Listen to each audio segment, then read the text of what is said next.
What's good, YouTube, man? What's good, man? We ain't had this set up in a while, man. It's been a minute since we had this set up, But we finna get back to it, man. We finna get back to it, man. I've been inspired. I've been inspired. I'm ready to get back. I'm ready to shake back, man. Be more active on here, man. Be more active.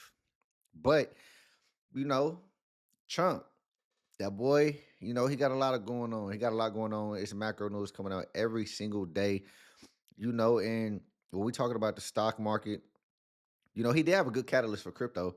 He did have a good catalyst for crypto, but right now we focus on the stock market because the stock market is extremely volatile. It's extremely shaky.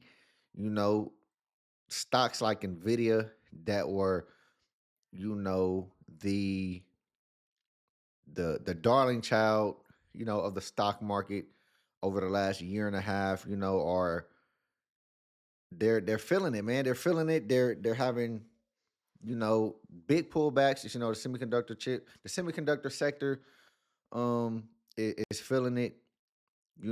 Tesla is falling. They falling big. Some of that may be due to Elon and what he got going on with Doge, but it's a lot of stuff going on. We got the Ukraine and Russia. We got the tensions with Mexico, Canada, and China. We got mass deportations going on. We have all the stuff with those. We got a lot of macro news. We got a lot of things going on, and all of these things affect the stock market. And I think it's all playing a role in, what we are seeing in regards to a lot of this uncertainty in economic, I don't know what you want to call it, man. It's just wild. It's wild times. Wild times, When Trump was named the president elect, we seen the stock market surge. Things were going up. Things were looking great. 2025 rolled around. He gets inaugurated. And the stock market really hasn't done its thing in 2025. We have some flashes here and there, but overall, man, a lot of our top companies are negative year to date. With the exception of like a Meta or something like that. But a lot of our companies ain't doing too great. The stock market isn't doing too great, and 25% tariffs on Canada and Mexico starting tonight, midnight. I guess that's tomorrow. But, we're going to watch this video. We're going to get into it. We're going to get some commentary, because this will affect us. This will affect us.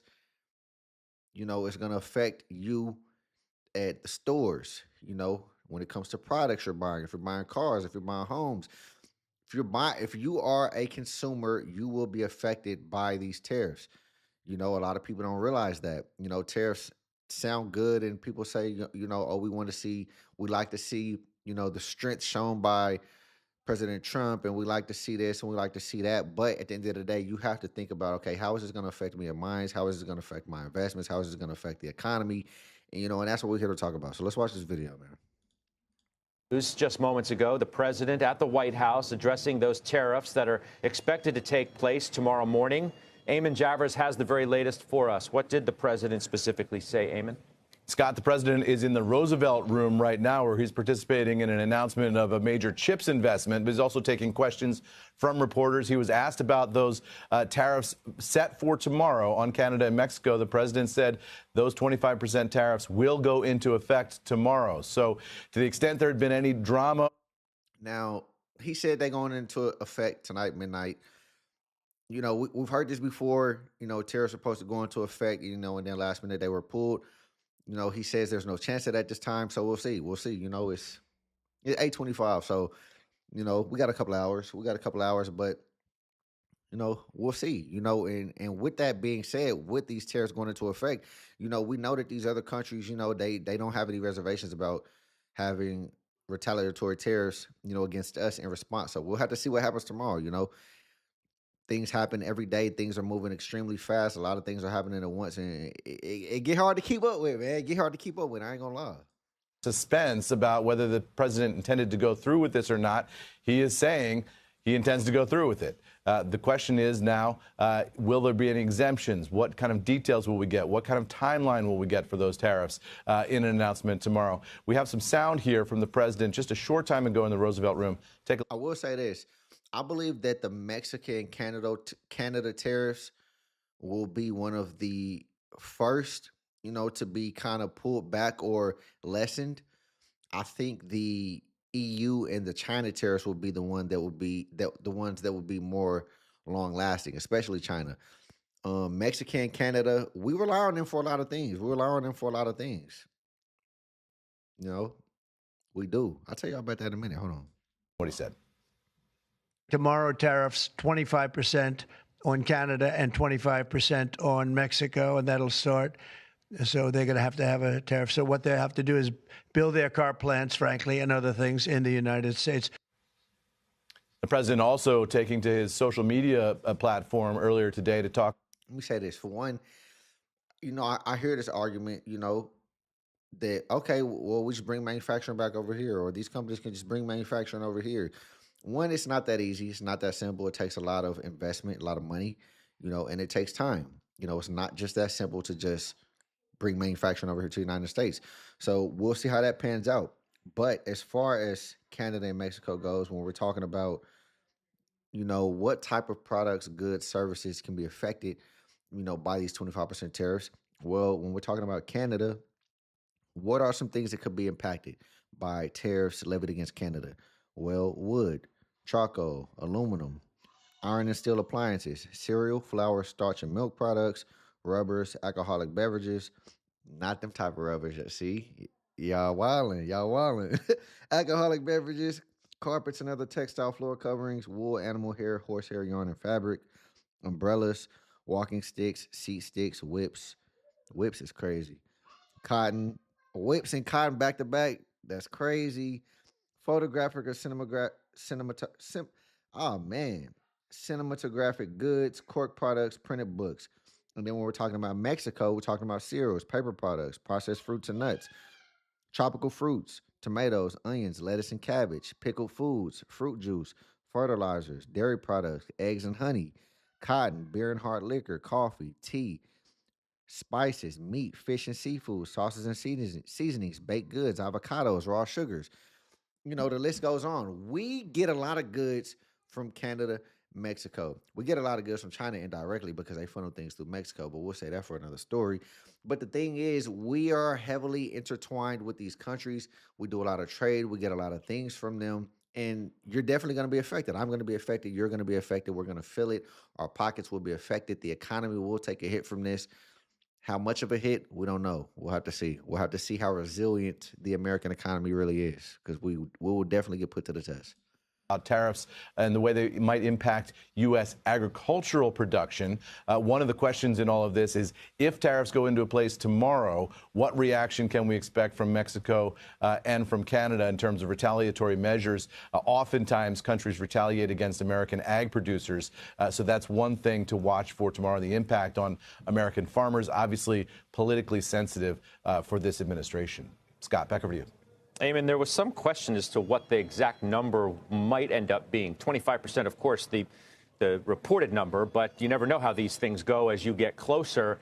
Yep. It sounds like, from what the president just said, that an 11th hour deal with either country here seems like a long shot. It does seem like a long shot, but I would say not entirely out of the question here. The president loves a dramatic moment, right? And so, I think we got to watch through the day tomorrow until these are officially put in place. I think just about anything can happen. There could be a negotiating breakthrough. The president might decide there's been progress on fentanyl. What White House officials tell me is the thing he's really focused on here is fentanyl production and traffic into the country. If those countries can. I'll say this, Trump is focused on fentanyl. He's focused on, mass deportations and, countries treating us fairly and, investment into the United States and peace between Ukraine and Russia. And all that's great, making the government more efficient and that's all great. But do not forget, one of the major things that you were, put in the office for was to, get a handle on inflation. Last time I checked, we don't have a handle on inflation, the price of eggs, the price of goods and services, the price of car insurance. Inflation is rising. Things are still expensive. Things are going to get more expensive with these tariffs. So yes, you are trying to, you're trying to handle all these other things. You're trying to, utilize these tariffs, but you have to keep the American people in mind. You have to keep the economy in mind, and you have to find a way to, find a sweet spot without affecting the American consumer, the American economy. You have to find a way to do these things without too much detriment, without too much negative effects, because, that's when you can see sentiment in regards to the Trump administration start to sour. We're already seeing that with Doge and Elon Musk, and you add inflation starting to get even more out of control and prices starting to rise even more than they are now. That's not good. That's not good. We'll see what happens. Demonstrate that they've taken some significant step that appeases the president, then you could see a situation where he might back off of that threat to impose those tariffs. But what he's signaling just now in the Roosevelt Room is he's committed to going ahead tomorrow as of right now. Okay, so let's. All right, so that's what's going on. The tariffs are going into effect as of midnight tonight. We'll see what happens tomorrow. We'll see what Canada and Mexico, if they have some retaliatory tariffs, we'll see what happens. I'm sure there'll be something that comes of this tomorrow. We'll see how the markets react when those open in the morning, and we'll see what happens, man. As far as the stock market, all I can tell you is invest for the long term. Continue to invest in great companies. I have not sold anything. You know, I will be, taking a look at my portfolio and looking at things as things progress. But as of right now, the things that I'm invested in, I still feel comfortable with. I'm still comfortable with my holdings, and I'm going to continue to invest in things like NVIDIA, things like an AMD. In the last video, I told you guys about, some ETFs that I told you that would be amazing, to invest in. So go watch that video. And we finna pod tonight. We finna pod tonight at OTC dash pod on YouTube, man. Make sure y'all tap in. We finna go live in really about 27 minutes. So come mess with your boys, man. But if you got any thing from this video, man, if you were entertained, man, if you got any information, if you like the commentary, please like, share, and subscribe. I'm trying to grow. Get your boy to 100, man. I'm at 84. We're sitting at 84 for about a week now. I'm trying to get to 100 subscribers. Rock with your boy. Please like, share, and subscribe. I'll see you on the next one. Thank you very much.